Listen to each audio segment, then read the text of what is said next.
Welcome, everybody, to Cafe Conversations. Welcome. I'm Jean Andrews, and I work at Ohio University's Research Division, and one of my jobs is to manage the cafes. So our regular host, Dr. Wyatt, couldn't be here today, so I'm going to give some announcements and then introduce our speaker. In true cafe tradition, we have a few t-shirts to give away tonight.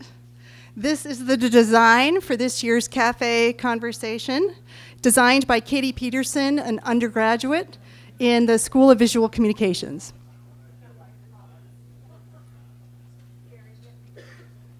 The way it works, you ask a question, you get a t-shirt until we're run out. So next, I'd like to see a show of hands. How many here are in graduate school? Raise your hand. Or thinking of graduate school. Okay, so there's a movie coming up, 2 movies. It's a double feature. Next Monday, October 5th, one is the PhD movie number 1 at 6:30. The other one is a clever title, PhD movie number 2, the sequel.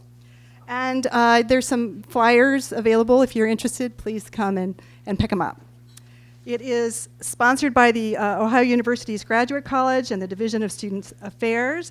It's in MEMOD Memorial Auditorium. And we hope to see you there. It's free. Bring your friends. So our next Science Cafe is going to be Wednesday, October 7th, and the speaker is molecular biologist Dr. Sarah Wyatt from the Department of Environmental and Plant Biology. She's talking about how a scientist prepares her plants for a NASA experiment, not on Earth, but at the International Space Station, and she calls it Anatomy of a Space Flight. So that's our next Science Cafe. Our next Cafe Conversation will be on Wednesday, October 28th, here at 5. The speaker will be Associate Professor Stan Alost from the School of Visual Communication. His topic will address how clear or truthful are visual communication messages in today's world. So, tonight's Cafe Conversation speaker is Distinguished Professor of Economics Richard Vedder from the Department of Economics in the College of Arts and Sciences. Dr. Vedder's major fields of study are American immigration, the interrelationship between labor and capital markets, and related to tonight's discussion, he's an expert on economic issues in American education, including the rise of student debt. Dr. Vedder's think tank, the Center for College Affordability and Productivity, does the top college rankings for Forbes magazine. He publishes articles on a regular basis on higher ed issues with Forbes, the Wall Street Journal, and seethroughed.com.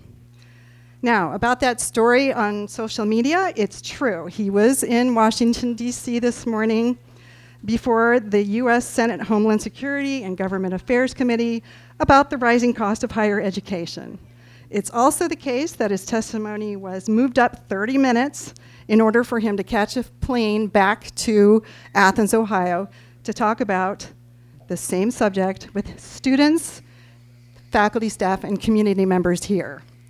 The title of his talk is America's Leaders, You're Harming Our Future. Please join me in welcoming Dr. Vedder.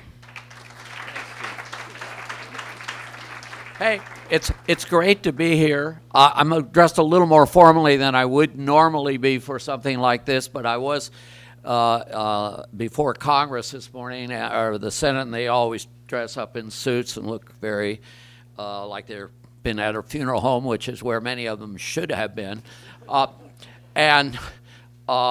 Beforehand, I'm delighted at the diversity of the audience. I see some friends of mine that from the Shady Pines nursing home or wherever you folks are from, that whose idea the big moment is when Depends are on sale.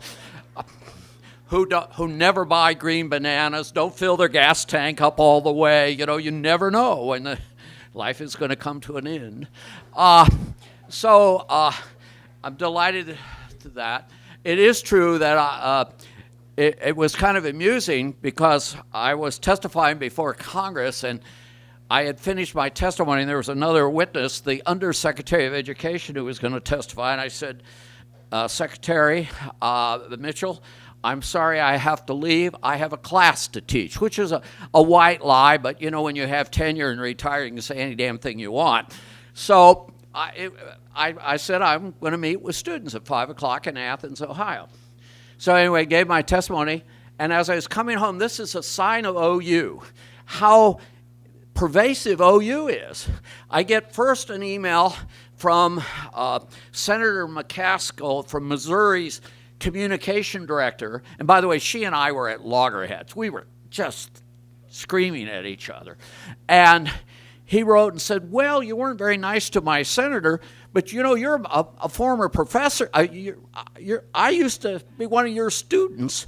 So I had one of my former students working for one senator, and then about 5 minutes later, I got another email from another senator, one a Democrat, one a Republican, saying, hey, do you remember me? I was in your class back in so-and-so. And these are communications people. So communications people somehow flourish in Washington, D.C. because a lot of words flow there, and they're good at it. I want to talk today about something very serious. And this is supposed to be a rather light, enjoyable, relaxing, feel good. You know, education's all about feeling good anymore, you know, self-esteem, you know.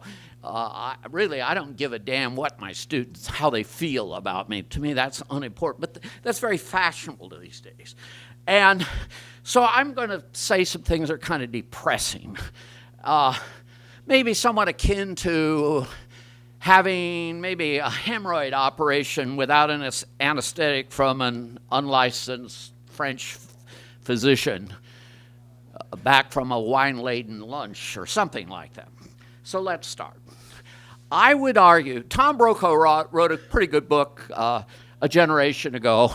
The NBC anchor and newsman, distinguished newsman, wrote a book called America's Greatest Generation.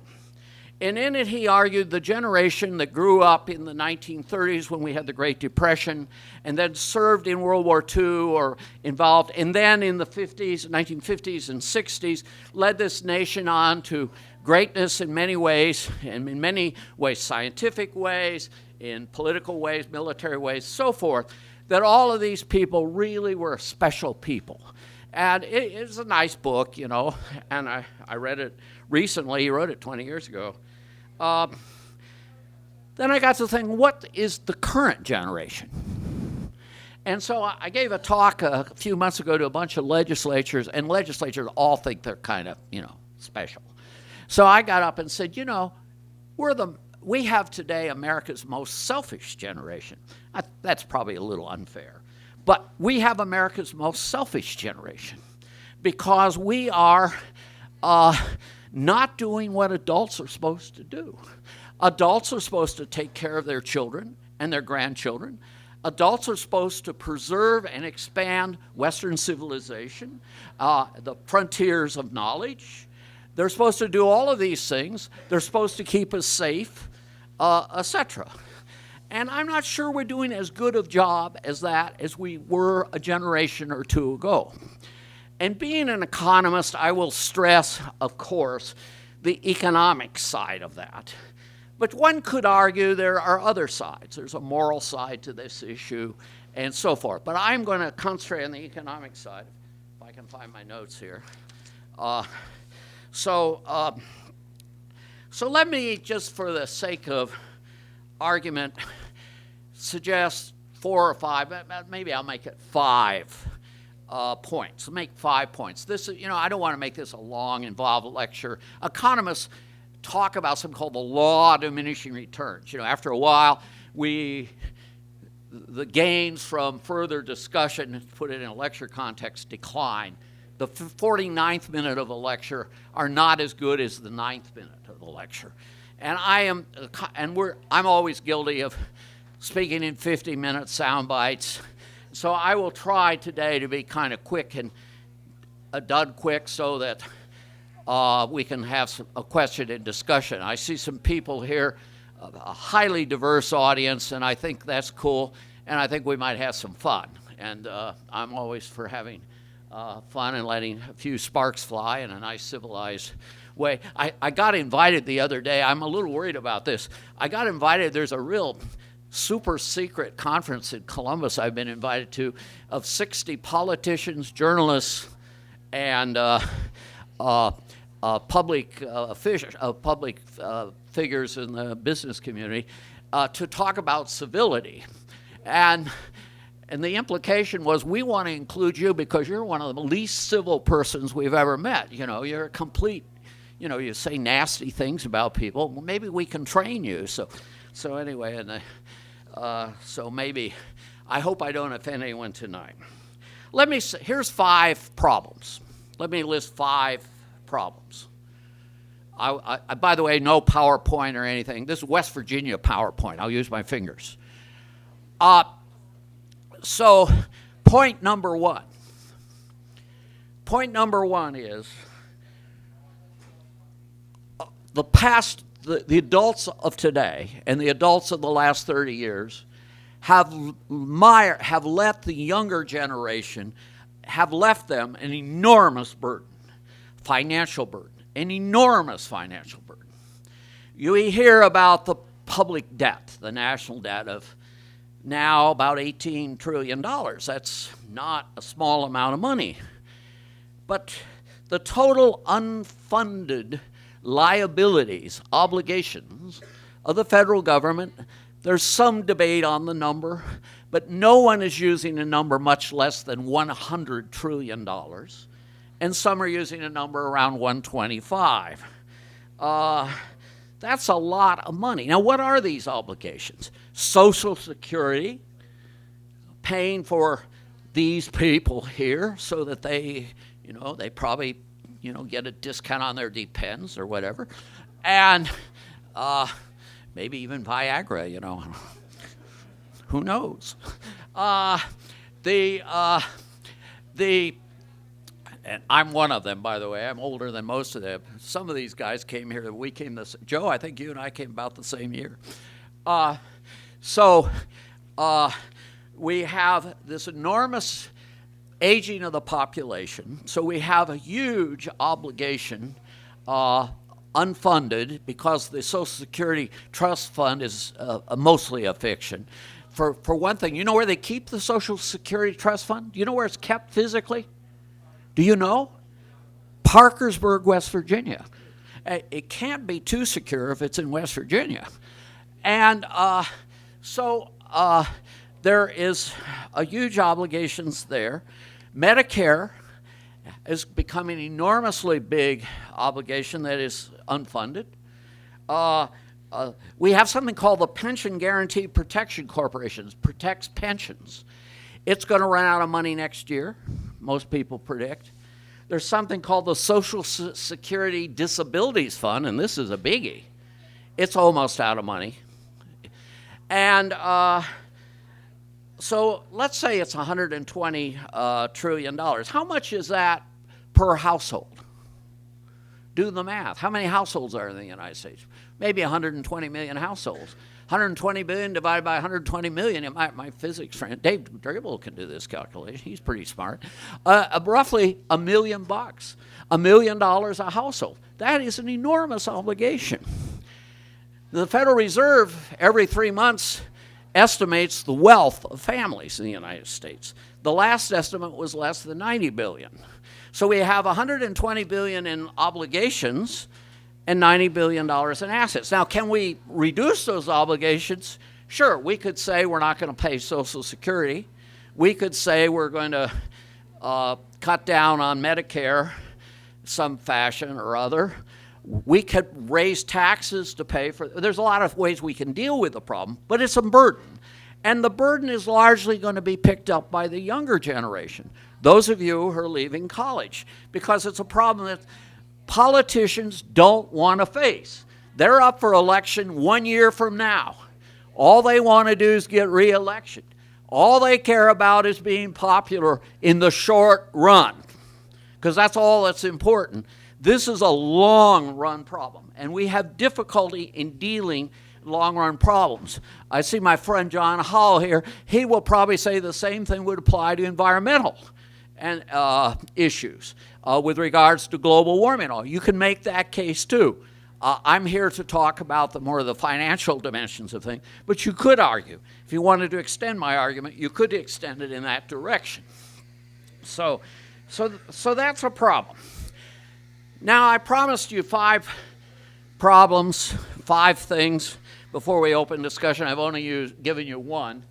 So let me give you another one. And that is, we're not doing a terribly good job of educating our youth in this country. Now, you can argue that point. It's not incontestable. It's a point that could be debated. But if you look at our K through 12 system, you say, well, what are kids learning in school? We have, for example, national tests. Since isn't this what's called a science cafe? Isn't there some semblance of a science dimension to this? So let me talk science. We have the TIMSS test, the tests on international mathematics and science, and the last set of tests on looking at what 8th graders, how they performed. 8th graders in the United States, one criteria was how many of them performed at a high level in mathematics in 8th grade. 30% of American students performed at a high level in 8th grade. That's not trivial, but it's 30. What is it in Russia? 47. What is it in Japan? 61. So you could make a fairly important case that on some very important things we are not really being rigorous enough. We're not pushing people enough. In fact, I could extend the argument and argue that the schools are often run not for the students, but for the adults who inhabit them. I used to be on a school board. I felt that all the time. We never talked about student test scores. We never talked about why the kids in Chansey, I probably shouldn't say, we don't even have Chansey anymore. Well, we have the town, more or less. We don't have an elementary school there. Why the kids in Chansey do much poorer on tests than the kids at Morrison, a local school for yuppies, university professor school. And we never sat around and talked about those kind of things. I thought it was might be something we ought to talk about a little bit.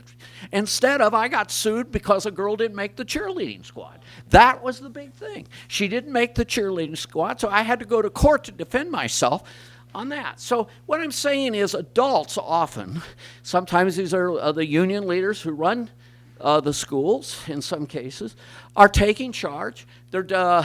And everything's done for their convenience rather than the students. And I think you can at least make a decent case for that.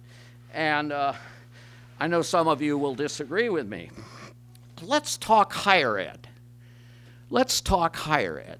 That's what I was talking about today, by the way, in D.C., and I'm going to next week. Boy, there's a lot of interest in Congress these days about what's going on in the universities. What the hell are they doing in the universities these days? That's the question. So I'm just hearing more and more of that. I've been testifying before Congress for decades, and the volume of requests to testify has exploded in the last year, just exploded. So there's a lot of concern about higher ed these days. And some of the concern may be justified, some of it may not be justified. This is just a little conversation here. I'm going to throw out a few things. But here's a few things we should say about college. And by the way, there's several of these people over there. I do have a few friends in the audience. A few of these students over there work for me. I do the rankings for Forbes magazine at colleges and universities, and they help in that and in other endeavors. They're wonderful students and keep me going.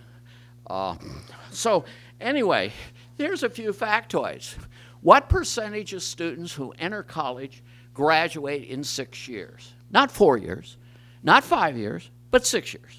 What percent? 60. Joe, you were we started in the vintage years, didn't we, Joe? We know those. Yeah, that's about right, which means 40% are not graduating. What's happening to the 40% who don't graduate? What is the university's obligations to them? What are the universities doing for them? Do they care? And by the way, I'm not speaking of Ohio University here. Don't say Vedder got up and made this secret attack on President McDavis or anything. This has nothing to do per se with OU. I'm speaking generally. What's the data on jobs for new college graduates? Depends who you talk to. If you talk to the New York Federal Reserve Bank, if you talk to the U.S. Department of Labor, if you talk to me, and some of these guys over here, we've looked at the numbers. The numbers show that about 40% of recent graduates, maybe a little more than 40%, are what might be called underemployed. Now, this is a little murky, I'm the first to admit. If you get a job as a barista at Starbucks, are you realizing your potential? Are you realizing what you went to college for? Some might say, yes, I was interested in learning about Aristotle, and I learned about Aristotle, and I'm the happiest barista in the world. But we spent a lot of resources on this, and my guess is a lot of these baristas are really wanting to be doing something else. And cab drivers, 18% of cab drivers in the United States have bachelor's degrees. What percentage did in 1970? 0.5%. 0.5%. How many janitors are there in the United States with bachelor's degrees? And this statistic's 5 years old, 115,000. 115,000. I'm waiting for OU to start a master's degree in janitorial science. Trying to think which college would offer that degree. I have several candidates. Bartenders and so forth. So we have a huge problem there, and whatnot. How much do kids work in college? Now I'm really going to make everyone annoyed, including my students over there. Time use survey, U.S. Department of Labor, the Higher Education Research Institute at UCLA, and there's a third survey. They all reach the same conclusion.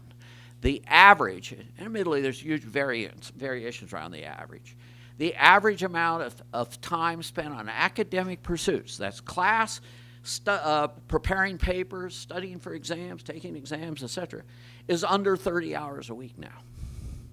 Around 28 hours a week. How many weeks do a student go to school a year? 30?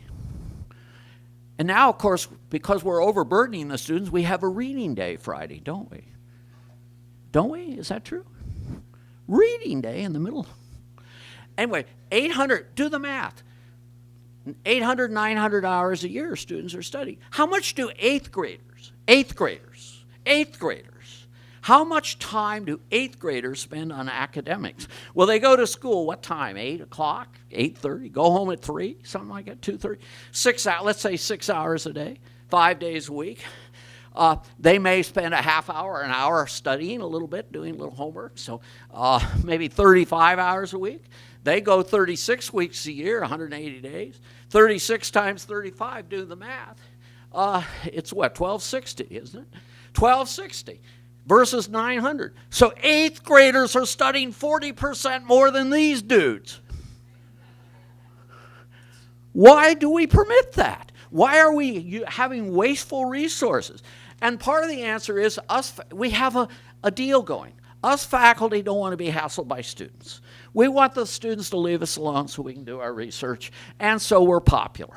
So we get pretty high grades. So we've had grade inflation. So the average grade now in American University, before my friends from Beta Theta Pi went to school here back with Manasseh Color in 1806 or whenever, when the average grade was about a 2.5, now it's about a 3.1, 3.2. And if you're in the college, anyone here from the College of Education? Good. Oh, there is. Oh, my God. The average grades in college education everywhere in the United States, 3.7, 3.8. You mean you have to be functionally illiterate to get below an A-. And so what do we have? In fact, if it were up to me, I would make it a felony for a superintendent of schools to knowingly hire a graduate of a college of education.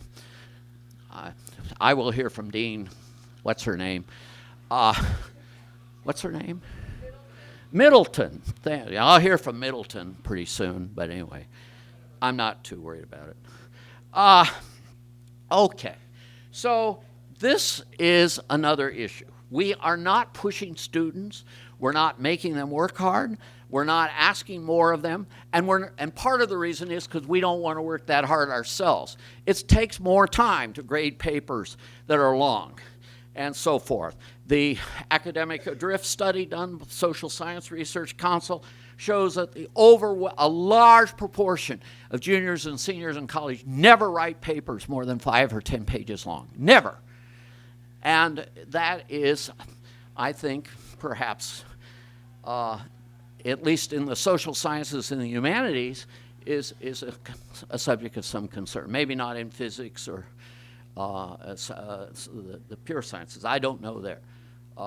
Do the HTC students in physics write long papers, Dave?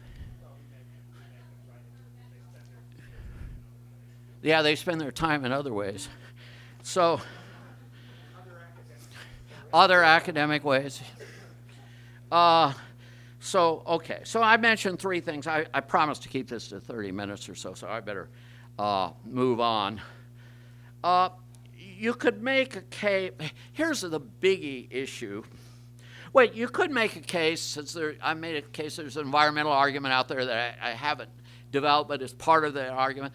Some would make the argument that we're not even protecting our children from threats from abroad, the broader threat. They will mention ISIS and various threats that are more than a nominal threat to the nation, a potential. We did have 9/11 and so forth. Some would argue we're not dealing with that threat seriously.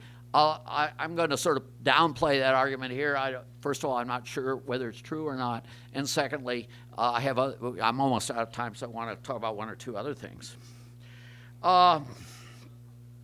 Fourth, the rate of economic growth in the United States today, in a typical year, is about 2%, 2.1, 2.2. When Joe Tucker and I grew up, Jan, these are these people here who are sitting here suffering from this abuse that I'm giving them, and Gary, the Pfeiffers and others. The rate of economic growth from 1950 to 1980 was about 3.8, 3.9%. Let's round it off and say that before 2000, the growth rate was typically a little over 3%. Now it's typically 2%. Now, some of you with a mathematical background can understand the miracles of compound interest and the effects that has. Let's pretend that there are 2 people born in the same year and in countries with the same income levels per capita, and one of them is in a nation growing 3% a year and the other 2% a year. By the time those 2 individuals got to the age of early 70s, the incomes would be twice as high in total in the nation with a 3% growth rate than in the nation with 2% growth rate. So it does make an enormous difference. So the slowdown in growth rate reduces our capacity to do things. At the university level here, I might add, put it in a local context, all this talk about let's build new buildings and let's have a new master plan, and all, I'm all for thinking big and so forth. It takes money to do those things. And the resources to do those things are reduced when you have a low growth rate relative to a high growth rate. So I think we have a serious problem in that regard. So who are the losers in low growth? You are. You're the guys who are going to be in age in 20, 30 years running this country. You're the ones who want to live a prosperous, opulent life. We're all going to be gone, or most of us are going to be gone, or in really bad shape. I think you are the losers in this. And so, in a sense, let me make a last point. I think you people are sick of hearing from me. We're mortgaging our future generations. We are, to finance all this, to make it all work, it implies we will have to do things like raise taxes, reduce benefits, cut back. Politicians are putting their short-run future gains ahead of the nation's long-term priorities. I personally think in both parties, we have seen this in the current presidential beauty contest, or whatever you want to call it, that's going on right now, in both parties, and it is a cause for the future. I said to Gene Andrews that I would talk 30 minutes, and then I would be quiet. And some people are starting to fall asleep. Some are trying to sneak out the back door there. So the time has come for me to stop and open it up for questions. So thank you.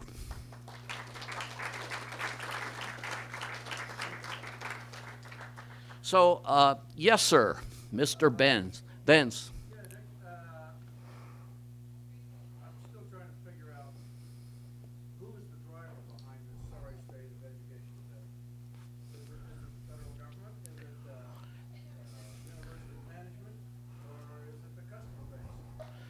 Well, you're picking on one of the topics, of course, and oh yes, the question is, who is responsible for the sorry state of higher education that I allege is happening today? Is it the customers themselves? Is it the university management? Is it, I don't know if you mentioned the politicians, the political class? Who is it? And probably there's no, quick and dirty short answer to that question that I know we would never get agreement among all of us on. I think it's probably a combination of several factors. I don't think it's a single factor.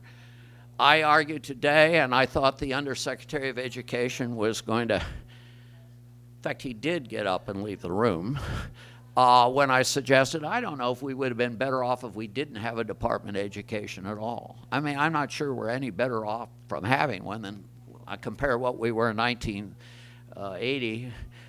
We were still, I see the physicists here, from 72 to 79, 40% of the Nobel Prizes awarded were to Americans. It's a little higher than that today, but we had achieved largely the greatness in American higher education before we even had a government bureaucracy. I think the rise in tuition fees and all that is partly driven by certain public policies. You drop money on airplanes over universities, and to allow them, students can borrow up to cost of attendance. So we go out, now we build yuppie dorms over here, and atriums, and you kids tell me what else you do. And, you got to have somewhere to relax between doing the Court Street Shuffle. So I think the government plays a role in this. I think universities have very few incentives to be efficient and to use their resources wisely. We've had an enormous explosion in non-academic staff. It is a disgrace. We have more, am I right? Joe, you would know this, Joe Laughlin. I think we have more members, do we have more members of the voting in the administrative Senate election than we have faculty voting in the faculty Senate election? It's touch and go. We could have a university administrative reform at OU. I think it'd be kind of cool. We give every faculty member their own administrator. We just allocate the resources to the faculty. After all, the faculty and the students are what a university is. All the rest is window dressing. It's the faculty and the students. So I haven't really answered the question. I'm going to take a student question and I'll come up here, John. Yes, in the back.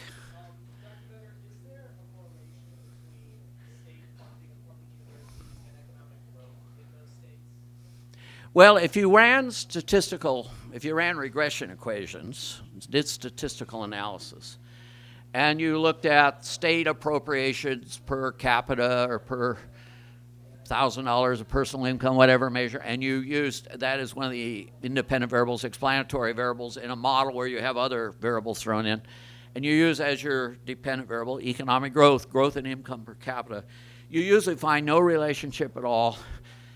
Sometimes you find a negative relationship.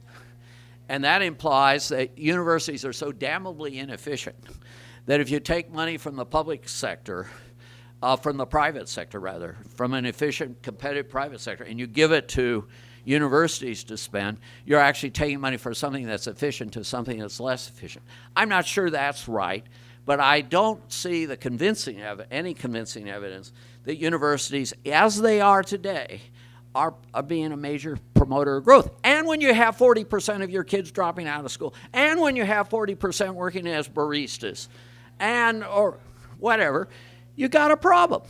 And so I said, just to get a senator from Missouri upset today, that, I think maybe we're overinvested in education. I knew this would just set her off, and it did, by the way. And I said, you can make the case. It's not, you can make the case against that. You can make a case we're underinvested in higher ed, too. I'm open to both ideas. But I think at least you can make a case that if you got 40% of your kids not getting cool jobs, maybe a lot of them ought to be going to welding school for a year. Not all of them, but some of them. I promised John Howell here a question. I know this is great. My kids in my class are usually asleep at this point. John. I think you're really right to emphasize the problems that are faced and the centrality of debt to those problems. And my question is why there is not a conversation about the fundamental origin of the debt. And that has to do with a number of factors. But one of the factors that's involved is the fact that the way our money is created is by debt. The way our money is created is when banks make loans, that's when money is creation. And so all of the money that we have is basically debt. And that's not the only way to do it. Abe Lincoln did it differently during the Civil War. As you know, he faced enormous problems. We face enormous problems. Why can't we use that kind of an approach in terms of trying to address these problems? We have the resources to solve the problem. Money seems to be the problem. And we can create the money as Abe Lincoln did. You've gotten into an area which is very contentious and very difficult. I happen to agree with you more than disagree with you. And I do think right now we have some problems. Yes, Gene.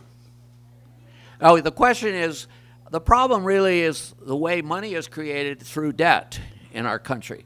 When a bank goes to make a loan, for example, to a person, they are in effect creating money.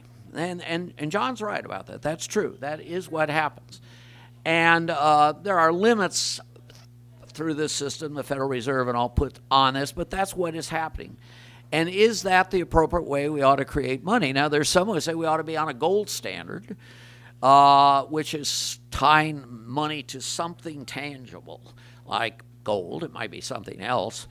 Others have other solutions. I must say right now, the Federal Reserve is doing an extraordinarily audacious experiment. Banks in the United States now have $2 trillion in excess reserves, which gives them the theoretical ability to go on a debt spree like we've never had before. There always were limits on this before because they never allowed them to have that much. But the Fed dropped money out of airplanes during the 2008 downturn. They didn't really drop money out of airplanes, but it was equivalent of it. And so far, it's, we're still here. Unemployment's 4.7% in Ohio. We're doing okay. But is that sustainable? And there are some who doubt this. And I'm agnostic on it. I don't know, because it's a historical experience we've never had before, and I'm not good at judging historical experiences. I like to predict based on some sort of empirical basis, and I don't see anything quite like it. But I think it's a legitimate question. There's a question here and one over here. I don't know. Gene, you ought to be... I'm going to let Gene, Mrs. Andrews.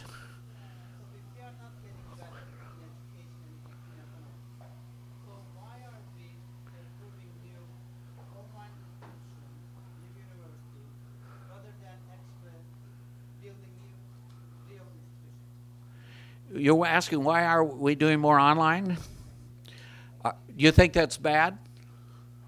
If we are not getting better in education in the system, why are we approving new like online programs in universities and making the students getting more loan and loan rather than just building?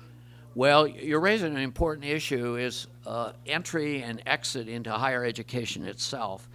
And how should that be controlled? And right now we have something called accreditation that plays a major role in that. And this hearing today, everyone on all sides of the political spectrum blasted accreditation. I was really kind of blown away by the intensity on that. I think it's an issue.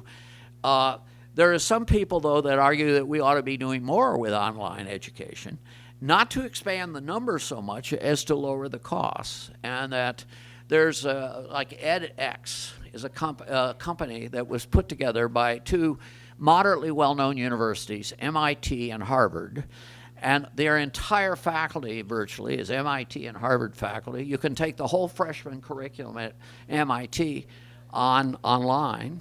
You can even get a certificate, but you can't get credit for it because it's against the accreditation rules. And things like that are crazy, I think. So there's some things there.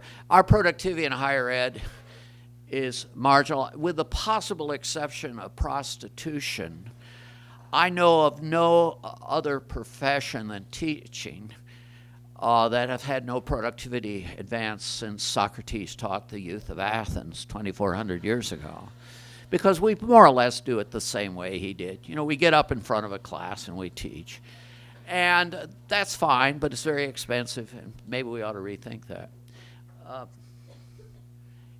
Okay. Then I do want to take one of my kids over here because I think they think it's a ploy to win a T-shirt, I think, on their part. Yes, sir. Regarding the issue of the national debt, Yeah. it's been a contentious issue with regards to the presidential election and other issues. Paul Krugman, the Nobel Prize-winning economist at the New York Times, recently penned an article lambasting those like yourself and some presidential candidates who would argue, as you have, that you are fiscally irresponsible and not spending with you. His article was titled "Debt is Good." He says that he knows that the United States has not been debt-free since 1835, and that Yeah, that's what. he says that issuing debt is a way to pay for useful things.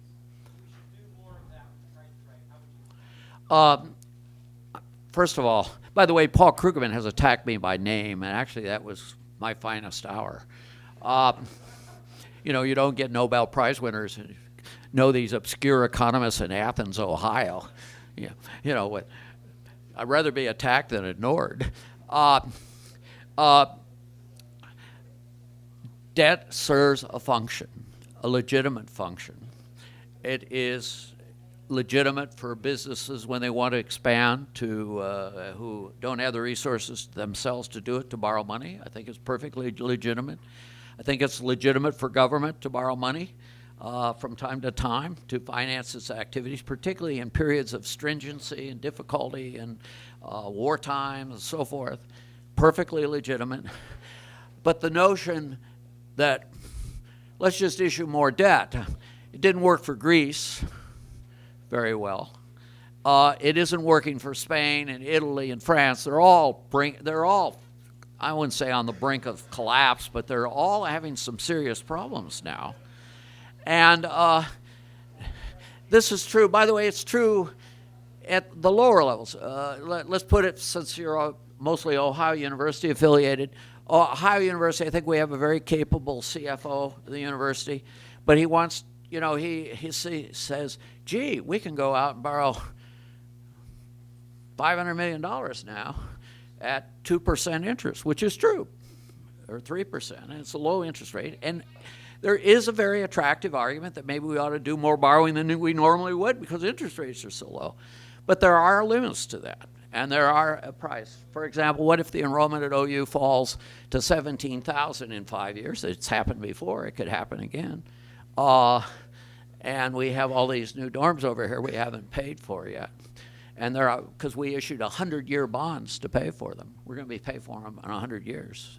The bill, they're almost certainly going to be torn down by then, but we'll still be paying for them. David Holman. Yeah, what do you think the role of extended summer education breaks on the downfall of American education? And do you ever shape a reforming of that model? And if so, how so? A good question was raised, the summer vacation model.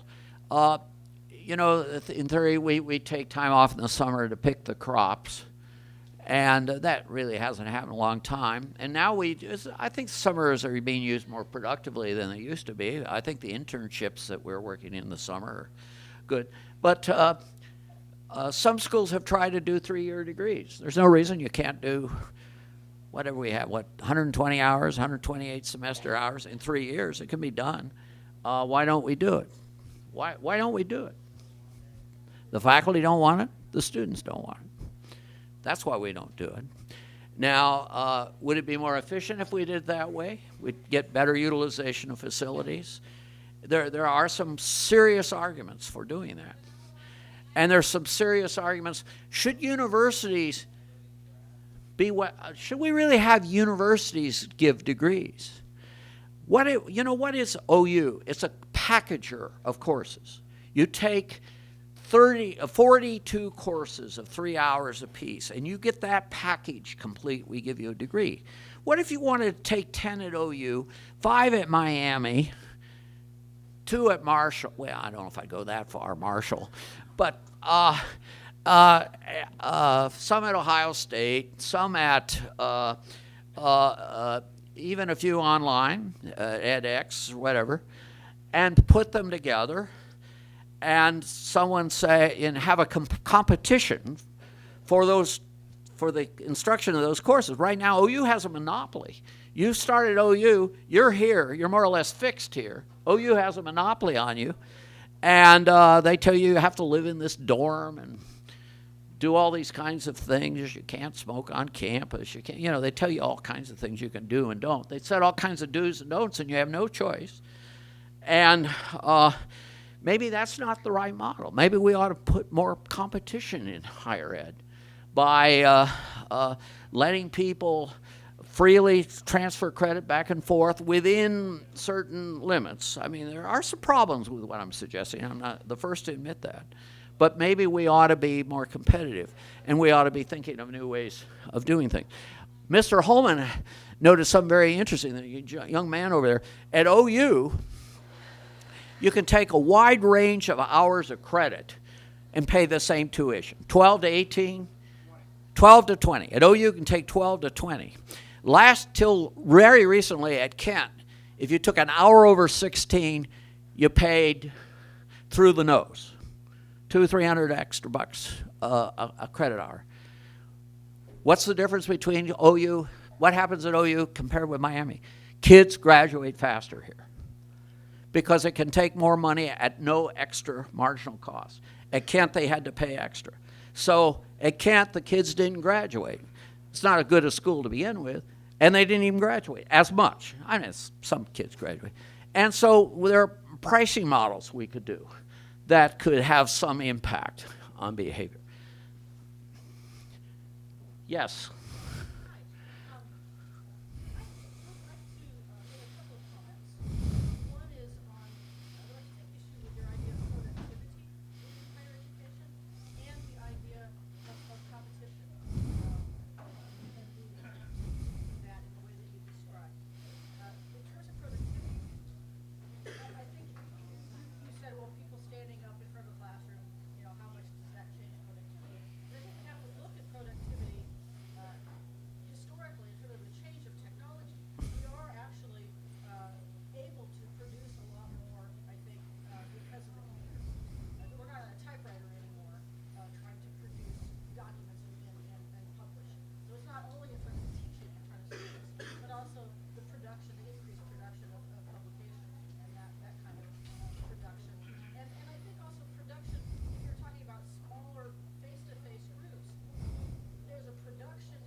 Let me comment on this because we're running out of time here. I would agree with one aspect of what you're saying. Education is more than making people more productive in some economic sense. That is part of education. I think it's a fairly important part of education, but it's not the only part of education. There's another dimension of education. Now, at this point, the typical dean of a College of Arts and Sciences will start waxing eloquent about Socrates and learning the great verities of life and learning the difference between right and wrong, good and bad. And there's something to be said for that. I think there's a lot of learning that happens by reading. I loved reading French literature for a year in French. To me, that was, I don't know what I got out of it in some economic sense, but I somehow feel I'm a better person from it. But also there's a socialization dimension of college. This is which at OU is very appropriate to mention since we're number one on Playboy's list of party schools.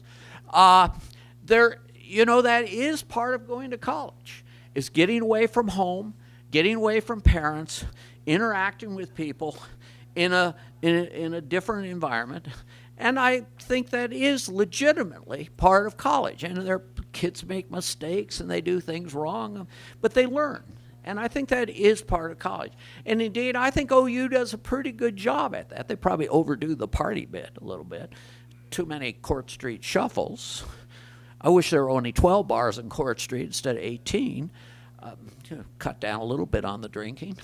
But I think this is important. And so we build the Ping Center, and we build, which now someone I saw says, oh, the Ping Center is getting awfully old and it needs to be upgraded. It's 20 years old. I read this the other day. I almost had a heart attack. And then we have very nice recreational facilities here, and every other school is, and they're competing on that grounds. They're competing, by the way, that's one reason why costs are going up. It's not the only reason, but it's one reason why costs are going up, building all these luxury facilities. And I think there's some truth, though, to the idea that is part of what college is about. An affluent nation like ours, where the parents love to go on cruises and take fancy vacations, that their kids want to live a little nicer than their parents did when they were in college, and they want to have nice dormitories and granite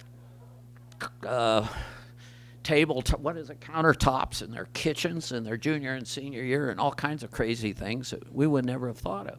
So I think that's part of it. So I think college is more than just the material dimension. I stress that here. We're running one more question, and then we'll quit. And yes, yeah, Joe.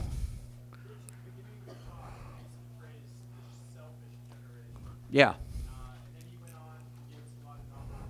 Yeah. Describe that selfishness.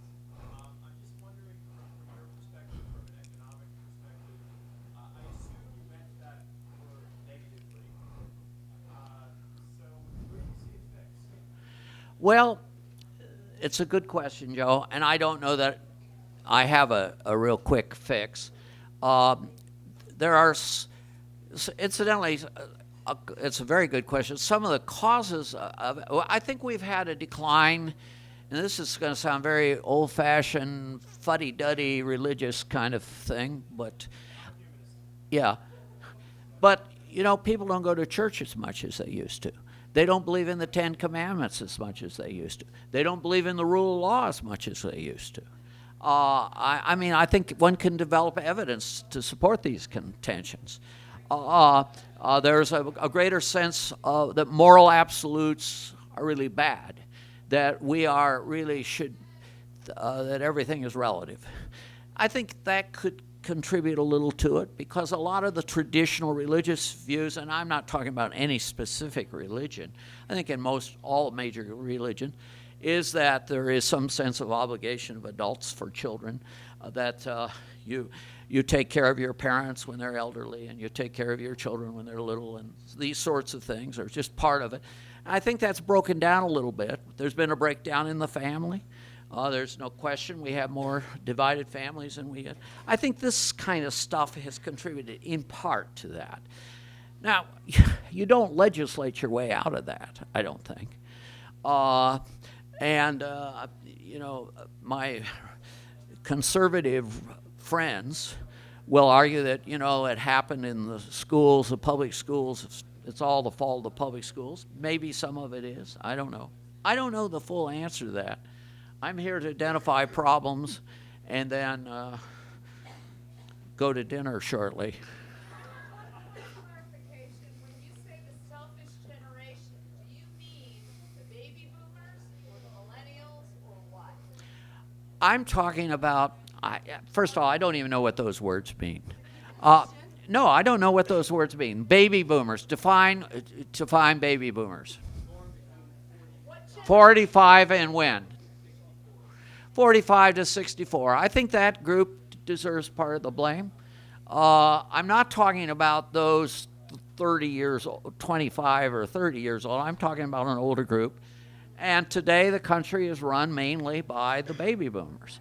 So I do think the baby boomers, you know, deserve a lot of, to the extent that problems.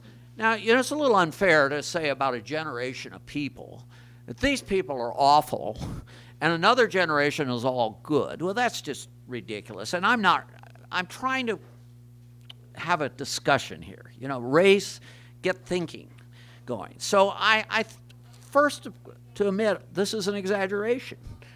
Not all the current, that generation, people born in the 50s and 60s are, you know, they're not all bad. I know Dave Draybold. He's one of those guys. He's got some good qualities. Joe, you have some good qualities. And I'm not saying that, you know, you folks are necessarily going to go to hell in a bucket. But I do think that there is a lot of burden out there that you face. And I think we need to address it. Now, some of these unfunded liabilities, just to take one little thing, maybe we should stand up and say, we can fix the Social Security problem. It's going to take some pain, but let's do it. Let's do it. How do you do that? Well, maybe we're going to have to raise taxes a little bit. Maybe we're going to have to cut benefits a little bit. Maybe we're going to make people retire at 70 instead of 67. You know, I don't know the exact dimensions of it. And we do the same with all these other things. But we don't have the political courage to do that, because if you propose that now, you're going to get defeated. And we don't have a sense of urgency on it. I think at this point, unless Gene tells me, I think I should stop, don't you? As a baby boomer, I thank you, Dr. Vedder, for this discussion. Will you be here for a few minutes afterwards? Sure. If you have a question or two and you want to come up, please feel free to do that. And thank you for coming.